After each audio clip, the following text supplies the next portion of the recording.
Hello, and welcome to yet another episode on healthcare awareness programs from Critical Care Unified. Today, on World Stroke Day, I'm privileged to be here with Dr. P.N. Renjen, who is a senior consultant in neurology at the Apollo Indraprastha Hospital and is also a stroke specialist. We would be discussing some of the aspects of symptoms of stroke. What can one do in terms of prevention of stroke? What are the immediate remedies and treatments that may be available? And what is also most important is how do we carry on the life? What lifestyle changes do we make post stroke and part of the rehab program? So, thank you, Dr. Renjen, Thank you. for your time. I really appreciate you giving time this morning. So, a lot has been talked about stroke. People are aware of various pieces of information. They continuously do research on Google and all of that. But I thought it'd be great if it comes straight from you in terms of advising people on what are the symptoms that they should watch for when stroke may strike. Thank you very much. Good morning, everybody. It's my privilege to be here to interact with you about stroke, cerebral stroke, on the occasion of the World Stroke Day, which is on the 29th of October each year. Stroke is an entity which unfortunately is mistaken for a heart attack. And it is quite often that the patient reaches a cardiac center before he is realized that he has a brain stroke. All this why? Because the awareness of stroke is very poor. We are trying to do our best to increase the awareness of stroke in urban and rural India, to take that message that stroke is treatable and stroke is preventable. The symptoms and signs of stroke are very, very clear cut. Now, I will not bore you with be fast, but just tell you the symptoms could be difficulty in speaking, difficulty in walking, having a chakkar or vertigo, weakness in one half of the body, tingling and numbness in one half of the body. Now, these symptoms, if they come, need not be and should not be confused or should not be ignored, but you should take help from a neurological center, because the early we diagnose stroke, the better treatment we can give you. Absolutely, thank you. A lot of times, what happens, Dr. Ranjan, is that when any of these symptoms sort of appear, and it's great that you're creating through these words an awareness in the general public, because when they appear, they say, okay, let me just relax for some time, let me see how I feel after a few minutes and all of that. What is your advice? Should one take that immediate step of getting into an ambulance and going to the nearest stroke center? Excellent question. And so his answer to this is that if you're a diabetic, hypertensive, above the age of 60, 65 years, you have a symptom which you have never had before, which is on one half of the body, may last for half an hour, 40 minutes, 45 minutes, disappear, please don't ignore it.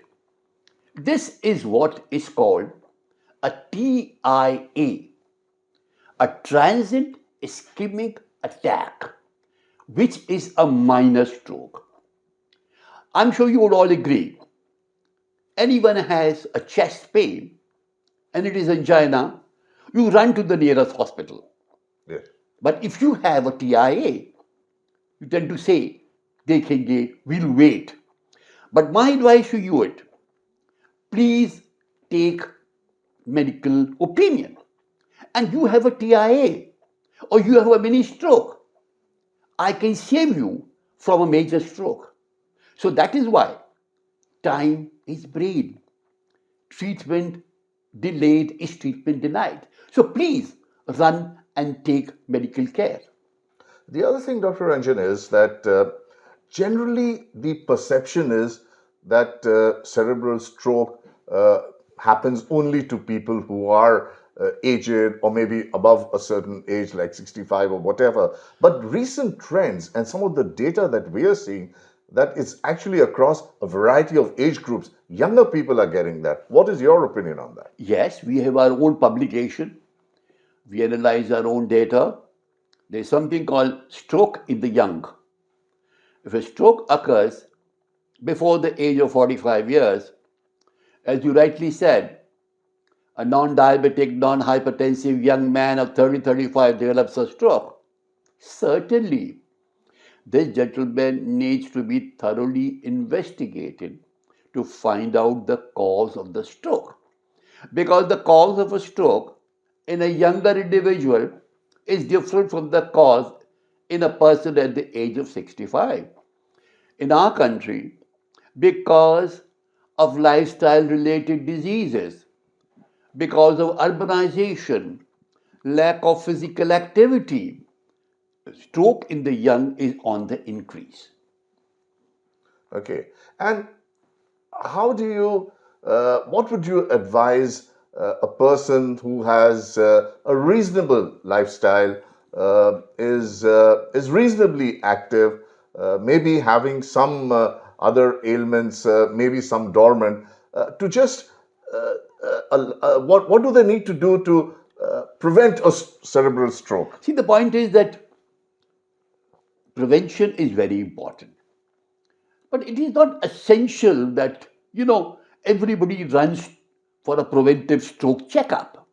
But certainly, people who are at higher chances of having a stroke, patients when there is a family history of stroke, there is a family history of diabetes, there's family history of heart disease, he's 60, 65, that people should have preventive health checkups to pick up stroke early and pick up lesions which may not be symptomatic, may be asymptomatic.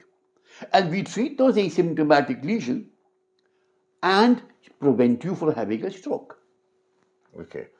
And is there anything that when people do feel or watch some symptoms of a stroke at home, is there anything they can do immediately? Like, for example, people talk about when you have a heart attack type of a situation, you take sorbitol, for instance. I mean, is there anything they can do? Oh, you can do lots. Thank you very much for asking this question. This question is I'm asked everywhere whenever I go for a stroke awareness program. That, doctor, what do we do if in the house we noticed our father or grandfather, his face is getting turned to one side and he's having paralysis on one side of the body? My advice to you is number one, please do not give drugs to bring the blood pressure. Please don't give Sorbitol. Three, please don't give sublingual nifedipine because you do not want the blood pressure suddenly to come down. So, whatever be the blood pressure, you run to the hospital. Two, take a tablet of 150 milligrams of ecosprin, and if you have in the house atorvastatin, which is a drug for cholesterol, if you have 80 milligrams or 40 milligrams, let the patient take ecosprin and atorva. You can prevent a stroke. I recently had a patient who was very intelligent enough that they noticed that their 65-year-old father was having a stroke. They gave him an aspirin, gave him a atorvastatin. The stroke totally cleared. But they were so very intelligent that they came back to me for workup because they realized that this was a stroke. And as soon as you have done this, I would use the word fast. Act fast. Call ambulance. If you don't call ambulance, put in your car and go to your nearest hospital where you have stroke services. So, and you know the situation here in India, that there is a delay factor, and because of various reasons, traffic, etc., in the country. Let's say there must be, of course, would you advise that first of all they should keep a list of stroke centers that are in the catchment area in the vicinity? But if there isn't one, what can one expect when they go to a decent or a reasonable hospital closest to their home? See, what you expect is, and what you have the right to expect is, that as soon as you go, they should do a CT scan. And if the CT scan does not show any evidence of an intra-brain hemorrhage, then you have a very good drug which is called AT-place or tenecteplase, which is a clot buster. Okay. So as soon as you reach the hospital, within 3 to 4.5 hours, you give the clot buster, and 30% is going to make a significantly good recovery. So it's preferable that you go to a center where these facilities are available. If they are not available, you go to a center and ask the doctor that he should speak to a neurologist and find out what more we can do. But I'm sure that in a city like Delhi or any major metropolis in the country, you would have an access to a hospital where Yes. stroke services can be provided. Yes, absolutely. Absolutely.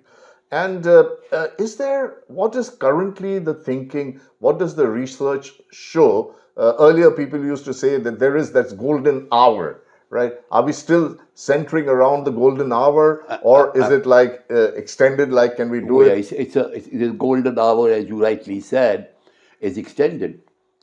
See, if you go to the history of thrombolysis, it was 3 hours. Yes. Now it's 4.5 hours. Now we are even talking up to 24 hours. So if you come to 3 hours, we can help you. If you come to 4.5 hours, we can help you. If you come to 6 hours, we can help you. So please, if there is an acute stroke, even if you are 3 hours, 3.5, 4.5 hours, please go to a stroke center, or at least go to a center where a neurologist is available. Any thoughts, Dr. Ranjan, on some of these new technologies that are coming in, where they talk of robotic technology, where if there are some, say, mini centers around in a geography, and there is a robotic center, a bigger one at another location? See, the point is that we are in stroke doing basically what is called a thrombectomy.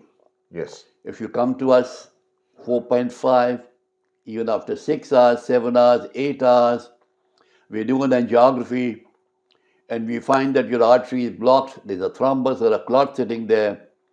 We have now devices to remove those clots, which again give you a significantly good recovery. As far as the robotics are concerned, they have not much been used in neurological conditions, especially in thrombectomies. Okay, all right. And any advice on what can be post-stroke care, rehab? When should it start? A lot of them say that it should be like immediate. What's your view on that? Well, I am a person who's interested in neuro rehab myself, and I'm also a member of the European Stroke Association Rehab Committee. So I feel rehab should start on day one. Okay. I think there is no point waiting. Wait for what? If the patient is hemodynamically stable, unstable, fine. You should start physiotherapy immediately. On discharge, he should undergo extensive neuro rehab programs. Now we have robotics and neuro rehabilitation, which have really made a mark in the rehabilitation of patients. and the patient gets good rehabilitation, they can get back to their activities of normal living. And during that period, in your view, what is the role of the family, the immediate family members around the patient who suffered from a stroke? See, again, a very good question. See, in our country, we still have joint families, lesser, even more. Now they're becoming more nuclear. But I'm sure you'll be surprised to know that two things very important, which we have also worked on, is one is called post-stroke depression, and one is called post-stroke memory disturbances. Okay. 27% of patients in our own study, which is a highly quoted study, have shown develop post-stroke dementia by 3 months. Post-stroke depression is an extremely common problem and it hinders the activity of the patient. So there where the family inputs, the positive approach of the family comes into the picture. Hence, that's what is the importance of having a joint family where you can motivate the patient to do more physiotherapy. Because at the end of the stroke, the patient is so depressed that he doesn't want to do anything, especially if he has a right sided stroke. His speech has gone, he's totally depressed.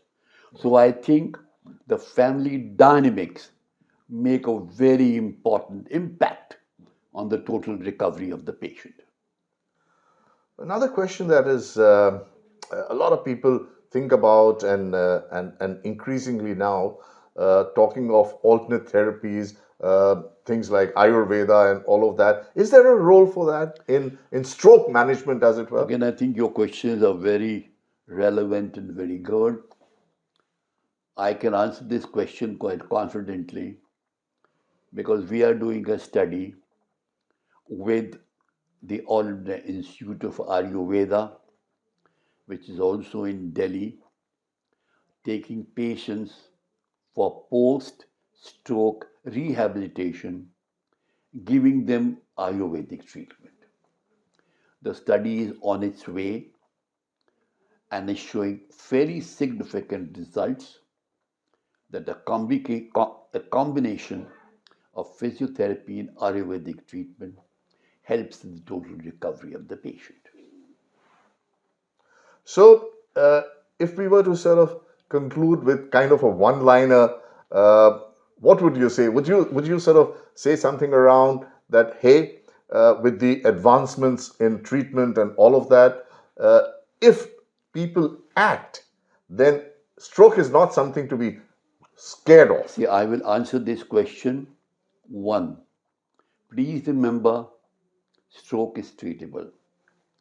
Stroke is treatable in as much as 70 to 80% of patients. Two, please remember treatment delayed is treatment denied. Number three, please spread the awareness of stroke. Attend stroke awareness programs. Change your lifestyle. We should get rid of these lifestyle diseases like diabetes, hypertension, hypercholesteremia, and modulate our lifestyle so that we can decrease the incidence of stroke in our country. That's all that I have to say to all of you. Please take care.